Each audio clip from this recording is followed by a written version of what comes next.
GrownKid is made possible by the Schultz Family Foundation, dedicated to helping young people unlock their full potential and successfully navigate to fulfilling careers. GrownKid is made in partnership with Joy Coalition, where purpose-driven content means powerful storytelling. From 13 Reasons Why to Unprisoned, Joy Coalition projects are made to bridge generations and drive groundbreaking conversations.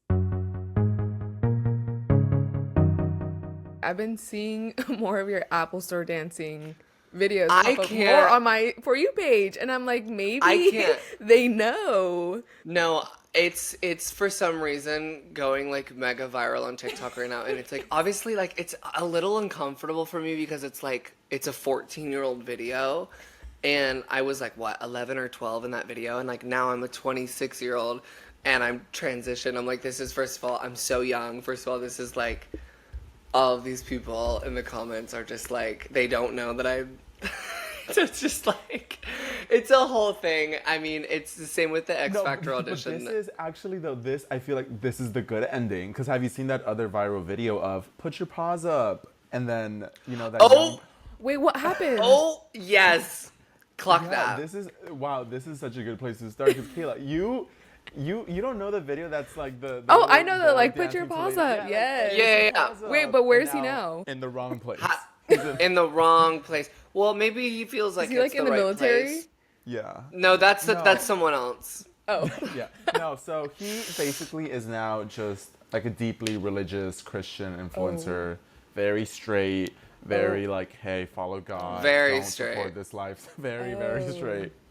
Yeah. And yeah, no, this is kind of That's funny. so funny. He just needs to listen to Gaga again. Just tap in a little bit more. Yeah, or maybe he like listened to too much Gaga and then was like, oh my God, I need to go the opposite way. Like maybe he like, crazy. I don't know. I mean, people will do things. It's so unexplainable, but like the human mind and how we protect ourselves from trauma is so fascinating. And I truly believe that people that end up in places like that will eventually find their way back to the right path of life, like their most authentic path of life. But that's just life. Like you eventually, you guys are like, some people are just gonna have to figure it out down the road. Like I thought I was gonna be drinking till the day I died, and then I thought like there was no way I could live my life, you know, without this thing, and I thought it made me entirely of who I was, and I thought I was only funny with it. I thought I was only successful with it. I thought it was the only way I could relax. And I was sold on that idea, and eventually you will have a realization of sorts, and I truly hope that will happen for those kids. So I am curious. When did you?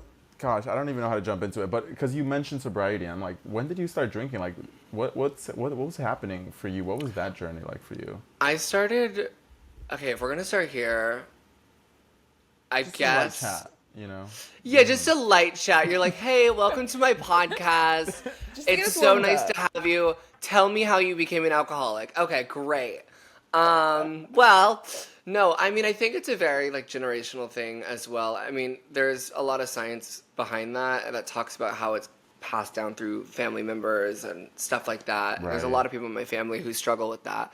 But I started drinking, honestly, like at the age of 16, and I started seeing success on the internet when I was 12 years old. So I was put in a lot of rooms with a lot of adults, potentially irresponsible adults, that introduced me to a lot of things, and I was a grown kid very, very fast. I, was negotiating big brand deals and going on tour by like the time I was 15 years old. So it was just like I was in a lot of different rooms, and I also felt like I was an adult. Like I was only hanging around adults. I was only hanging around agents and managers and, people at like YouTube events that worked these events, like the big YouTube gatherings that a lot of us used to go to. And there's just so many people there, and I was always the youngest one, but I felt like I was there with them, like the same age as them. And now personally I feel like I'm 40 years old, but I am only 26.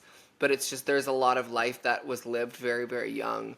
So I think by the time I was 16 and I was just already working so much, I was just like, I was just like, fuck it. Like, And it was odd too, because I was in these environments where I don't want to say like the adults weren't saying anything, but like I was in a lot of rooms where a lot of older people, like older people, were providing alcohol. And this was not just for me. I mean, especially people in the industry that I was probably making money for. They're like, "Oh yeah, I'll get this teenager drinks." And I also just learned that like that was a different way for me to connect with people, because alcohol really in a way kind of breaks your walls down and your boundaries down, especially when you're younger.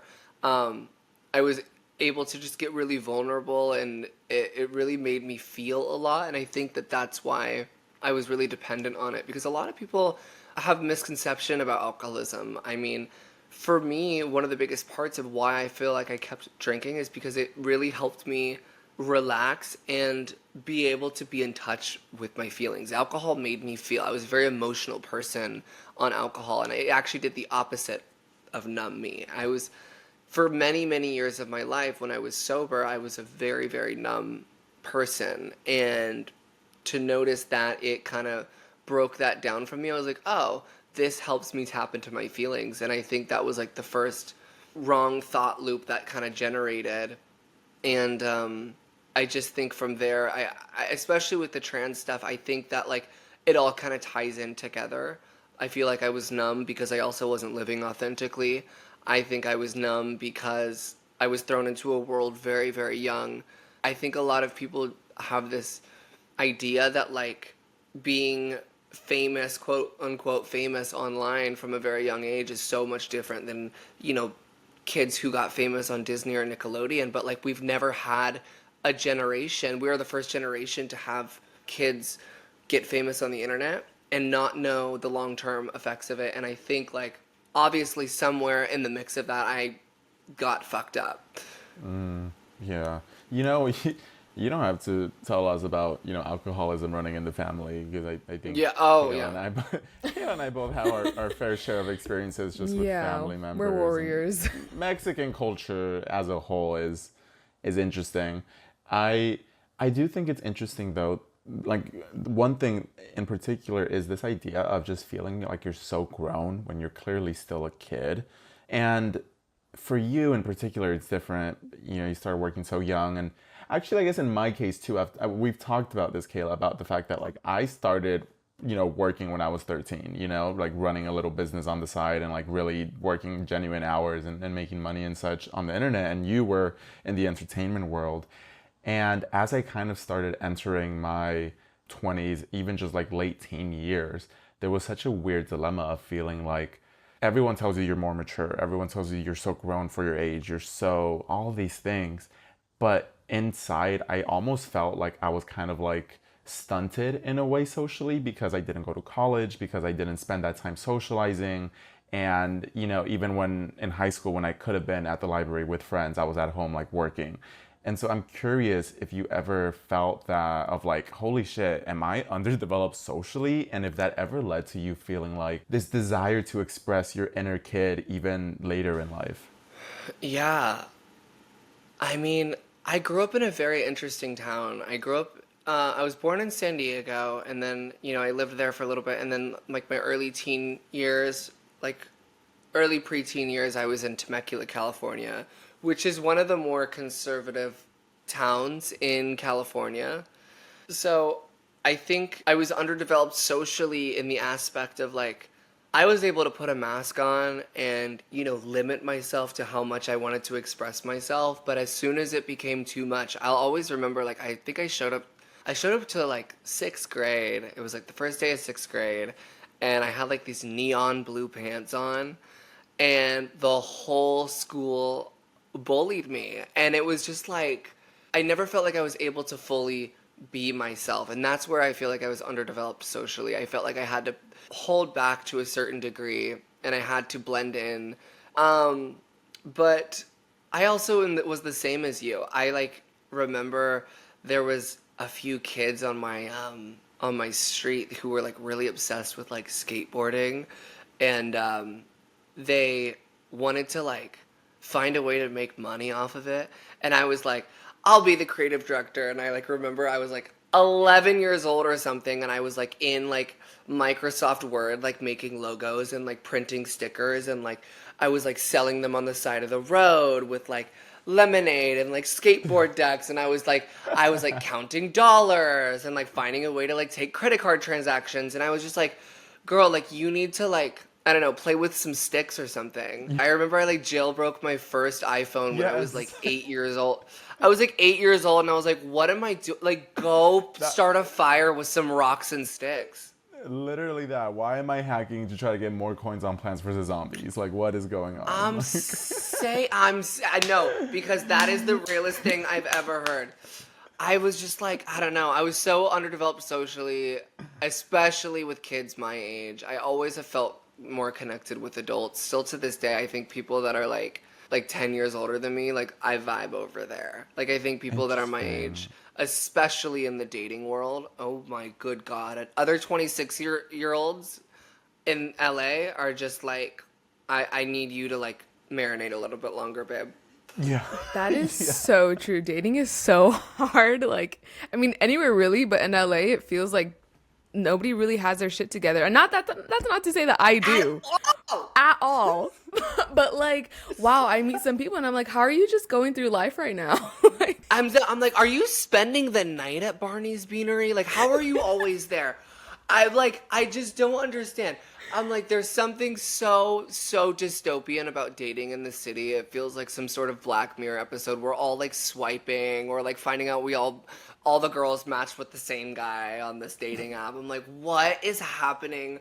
How is he at Barney's all the time? But how is he also gay but also straight? I'm like, this is so confusing. I'm like, he lives in Silver Lake. He's a heartthrob. He smokes cigarettes. I just don't get it. No, the gay straight men, the straight gay men, like they are taking over. Yeah, and then I'm like, and then you get into the men that are like, oh my God, you have like the people that are like, have like this trans fetish, and it's just like, you like walk this line of like, are you into me because you're accepting, or are you into me because this is like a bucket list thing? Is this like, there's a lot of things that you have to take into account, especially dating as a trans person, because it's like so easy to like be like, oh, he accepts me, but at the same time, is it like, are you doing this because it's taboo? Are you doing this because you feel like this is something like wild for you? Like, am I some sort of experiment in a way? And it's like, I think as anyone being a part of the LGBTQ community can like understand that to a degree. Like, you have to kind of have your guard up because you just really never know the intentions of people. do you feel like you're a pretty guarded person then, like to this day? Like, because I know you mentioned before that alcohol would help you be more vulnerable, sort of let down your guard. So how does that look like for you now? Like, what does vulnerability look like? Vulnerability, honestly, it's a lot easier now. I think in my first year of sobriety, I was like really, really numb. I think that it takes a couple years for you to like kind of stabilize a bit.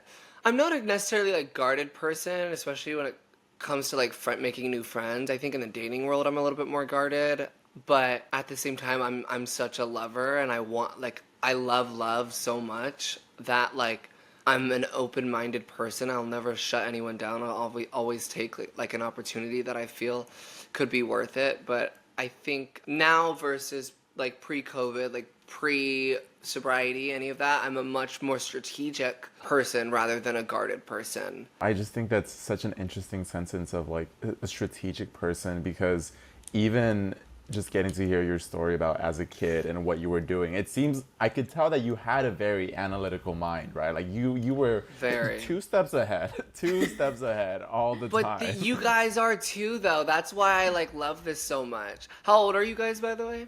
We're 21. Okay, so you're like 5 years behind me. That's not bad. And I think that doing anything like this at your guys' age, like I didn't have a podcast when I was 21. I wasn't like, when I was 21, babe, I was the one at Barney's. I was blacking out. Take us back to like 19 and you're entering your 20s. Like, what were you up to then? I lived at like Hyde Sunset Kitchen and Cocktails. I like no, this was like back then when it was cool though. This was like pre-COVID, like when Hyde was cool.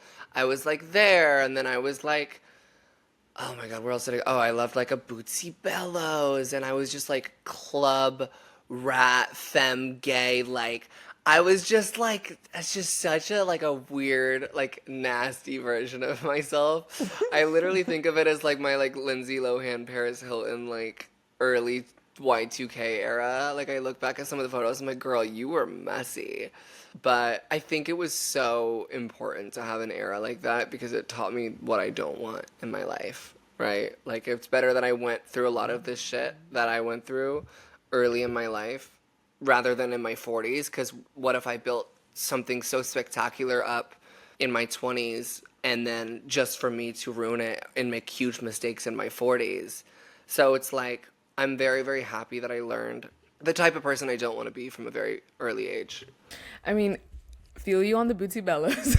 I still go there Girl, every now and then. Every now and then, I'll make my appearance. No, because honestly, call me. I still go to clubs and I still go to bars sober. Like, I still love going out. I think it's like one of my favorite things to do. I love just like getting ready, looking hot, and like getting hit on. No, because dancing is so fun. I wish people would actually dance more. Can we talk about bringing that back? Because it's actually really insane. The culture of dance is so sad. I mean, especially in LA. It's like, come on, guys. I know. Let's move it a little. I don't my see favorite a lot place. of action here. Hey, no. Have you been to Tenants in Silver Lake yet? They love to dance. We did go. They do actually. They do love get to down. dance there. I feel like you guys have some hesitance about that. Do you want to spill?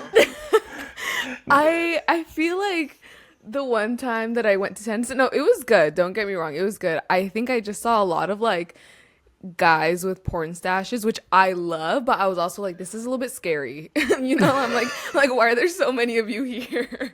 Right. But I enjoyed myself very much. I would Good. go again. Yeah. Good. No, I've done my rounds and like. I did my birthday party there. Okay, Oh Charlie my X God. X Billy. You were ahead of it. I wanted to do it, and then Charlie did her birthday party there. I can't believe she copied me. No, I'm kidding. No, we got to look into that because literally, why is she stalking you? But, no, but being sober, I think is so interesting for me because I took my first drink at 21, and so I had to just overcome the whole pressure of like not drinking in high school, and everybody be like, "Why don't you drink? Why not just one drink? Why not two?" And so in a way, it was very helpful because I learned to just survive and live in the world despite that pressure, and then do it on my own terms when I chose to. But even now, I do find a lot of joy in being out sober. And there's so many times where it's like I realize, okay, drinking hasn't brought that much more into my life that I didn't already have. It's kind of just made me, I think waiting for so long and developing on my own in a very sober way made me realize that this is all that's already there. It was just going to take me a few more years to unlock it. And maybe some people feel like alcohol just gives you like, it steals the confidence that you're going to have in a few years and brings it to you now at the risk of your health and your life. So I do want to know though, has alcohol in specific unlocked new aspects of you, or do you really think like it was always there? You know, and if it was, how did you begin to develop that in a sober way? I think the vulnerability aspect of it was obviously something we touched on. I think it helped me feel a lot of things that I didn't want to feel that I subconsciously would push to the back of my mind, and they would come to the forefront when I was drinking. I now am able to do that sober, obviously, as a 26-year-old. I do love what you said that like it potentially steals the confidence from the future and gives it to you today at the risk of your health. I always say that when you drink, you're doubling your happiness, but you're risking tomorrow. Because when I would get hungover, I'd get hungover for 2 days. So it's like I was stealing time from the next day to feel maybe a little bit better in that moment. Just to risk for the next day, just to feel like shit, just for those moments. And I think that is really interesting. I think that I'm the most happy and consistent, and I have a really great relationship with my family now. It's just, I really don't think it adds a lot of value. Like, I'm trying to think of other aspects that it added to my life. But, like, the most, I guess an aspect that it really added is showing me what I don't want to be. It just showed me what I don't want to be. And what was that point too? Because obviously, I mean, going through such an addiction is very tough, and it's really difficult to realize, like, okay, I don't want to do this anymore. Like, this is not who I want to be. This is not what I want for myself in the future. I mean, what was that moment of realizing that this is something that you just no longer wanted to do? And also just recognizing that, like, this is not going to be something that's linear. There's going to be a lot of times where you fall back and then you get back up, and it's a cycle. So how did you find that courage to finally take that step into something that you wanted to do? Well, I never admitted I had a problem until 2021. You know, I started going to like rehab at 2019, but that was at the hands of other people. So it was like, you know, my friends or my family or people on my team were like, you need to go get help. Like, you are sick. And then I'd be like forced to go to rehab, and then I'd be like counting down the days in rehab, and then I'd get out and I'd like start drinking again. I probably went to like about 7 or 8 rehabs until I finally got sober. But once I just kept, you know, fucking up these rehab trips and just not taking it seriously, like everyone kind of gave up on me. And I got to a really, really lonely part, because not only did everyone give up on me, everyone gave up on me in the middle of COVID. So it's like I felt like I had nobody, but I also didn't even have a close circle of friends to even hang out with because of like lockdown. So all I was doing was spending time in San Diego with my mom, and my mom developed this like resentment towards me because obviously she knew I was sick, but like I was just at home during COVID, and I was just hiding bottles of wine and like sneaking out and like coming home with like a different like scar, like bruise on my leg. And it was just like really, it was a really, really, really lonely time. And I think I got to this point where not only was I like given up on my transition, I gave up on my career, I gave up on the way I looked, like my hygiene. And there was this one day, I will never forget it, August 13th, 2021. I literally looked in the mirror and I was just like a disaster. And it was like right after I was done puking. And I was like, you are a star, but you are not doing the necessary things that you need to do to become that. And it's like, it's still somewhere in you, but you are absolutely going to die. And this is a miserable life for you if you continue this. And that day I checked into rehab, and it was my decision. It was my decision to do that. And the one time that it was my decision, and I finally made the realization that I was failing, I felt like I was failing myself and my potential. And it was that day, and I've been sober ever since. It was right before my birthday. So it was 3 years ago, right before my birthday. So 25, 24, 23. I was 22 turning 23. Wow. See, that's what I'm getting from this moment is that it seems to be that the way you are operating now, just mentally, is, from what you're telling me, it seems to be just in a completely different viewpoint than how you were seeing everything. I mean, it's completely different the way you speak about yourself, about the care you have for yourself. And I think this is something that, you know, Kayla and I are also dealing with as we kind of grow up and enter our 20s, is that you can drive a lot of success driven by just this self-hatred and anxiety and fear. You know, that can take you from 0 to 1 and give you some level of some taste of success. But to really reach this new level, it takes a good mindset, you know, it takes good habits. And I love that you say, like, you knew you were a star, you knew your potential, but you weren't doing that, because you can't do that when you run out of these negative feelings. And it took that intense mindset shift, that intense shift towards a new viewpoint, a new vibration, whatever you want to call it. And I'm just so inspired by that. And especially that it happened at 22, because I feel like it's these weird pivotal moments between like 20 to 23 where most people are really struggling. And so I'm curious to know how the version of you at 20 compares to the version of you now, because you're in your mid 20s now, which I think is also a huge step. Say it. You could say late 20s. It's fine. mid 20s. Mid. All right. We'll do mid. You saying what is the difference between 20-year-old me versus now? Yeah, just in general, how do you look back at 20 and 21 and that version of you, whether it be from purpose or anything, and how do you view yourself now? I was really reckless, and I think I made a lot of reckless decisions, and I didn't think things out. I lived every day as every day was. I never scheduled things. I feel like I would just wake up and live my day and be like, what's coming at me? And I was never strategic. And I think a big part of being an adult is like making sure you're a little more organized. It's like little things like being organized and making sure you take a shower and brushing your teeth and like getting yourself in a specific groove and a sleep schedule. A lot of these other things will fall into place, but I feel like I had terrible decision making, and I was just extremely jaded and faded, and I don't know, I was just so young living by myself in LA and just like completely waking up every morning like with a bottle of tequila next to me. Like obviously like shit's gonna be fucking weird, but I don't know. And then COVID happened, and then I think everything just got worse. Like COVID was just not. If COVID didn't happen though, I probably don't know if I would be sober. I think it had to get so much worse, so much faster for me to be this version of myself. Because if we still like had social lives during COVID and I was able to go out and do things that I wanted to do instead of like really get myself to rock bottom, I don't know if I'd necessarily be sober today because it would have taken a lot longer to get worse. I mean, now that you are in your mid-20s... Stop, wait. Emphasis on mid-20s. No, I'm just kidding. Okay. What do you hope to experience and prioritize now as you continue getting older? I mean, it seems like you're in a very much different headspace and just different lifestyle. So what do you want to continue pursuing? Well, I just want to explore different aspects of my career. I'm working on like my first album, and that is like something I'm really, really proud of because that helps me with being vulnerable and being open in a different way than alcohol, of course. And then, like I said, I love love.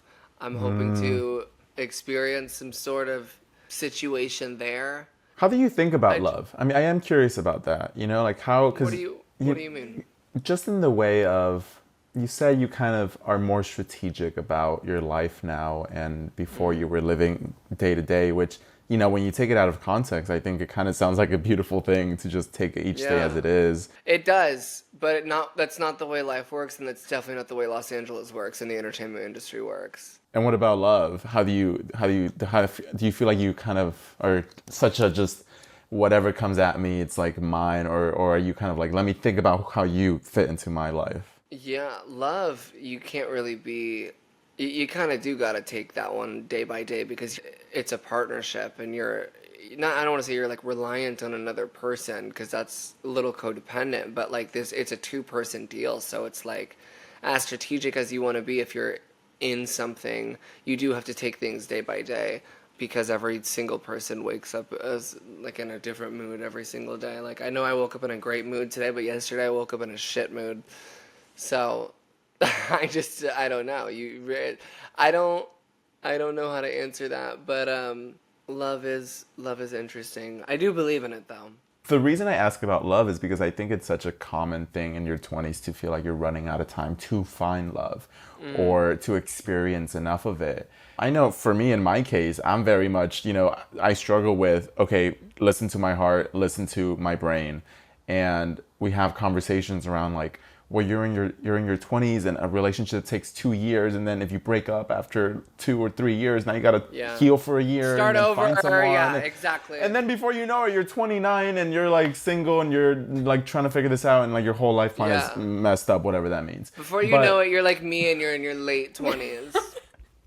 You're like no. Because there's nothing to look forward to after you turn 30.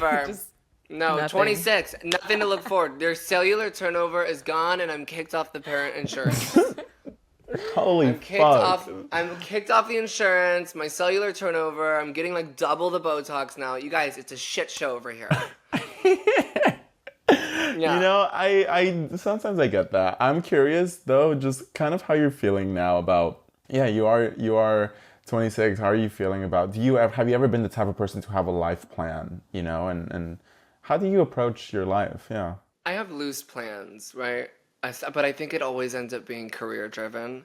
I will always, unfortunately, put my career before a lot of things. And I think that that's something I've had to work on. But I genuinely feel the best version of myself when I'm successful at doing something I love. And that's just something that's really, really important to me. Yeah. So do you think you found your purpose in your work? I think I'm getting there. I know what it is, and I know that it's music, but it's taking a second, especially because I had to take a couple of years off because I was not well. But I'm making some of the best music right now about like some of the heaviest topics, and I think that it's something that I'm just so excited to release into the world. And that's going to be something really, really special and really, really healing for me, because when you release a song, it's like you kind of release it back to the universe, right? You have these thoughts. It's almost like a manifestation of sorts, or like a journal entry, but then you just release it. It's not only yours now, it's not my baby now, it's everyone's baby. Everyone gets their own definition of what this song means to them, and everyone gets this definition of what these lyrics could potentially mean for them, and it may mean something completely different to them than it means to me, but that's, I think, the beauty of a song and the beauty of music. So my last question is, I just want to know if you could put a song to describe this era of your life that you're in, what would it be? Maybe All My Friends by Snake Hips and Tinashe. Love Tinashe. All my friends are wasted, and I hate this club, and I drink too much. You know that one? Yeah. That or Skin of My Teeth, Demi Lovato. That's a great one. I'm just like finding songs. I don't even know if that like is me right now. No, that's interesting. I know. I just wanted to hear what you would say for that, because I feel like it's always interesting seeing what songs describe people. And sometimes some people definitely have one, and sometimes people are like, ooh, I don't know. I also really love Drew Barrymore by SZA. That's a fabulous song. That's a really good song. That song will always be me at any given point, unfortunately. It's such a great song, though. Okay, no, but Trevi, thank you so much for talking with us and just kind of like rambling with us for a little bit. It is really lovely It was fun. seeing your journey. If you want me back, yes, if you guys ever want a third host again, you just call me.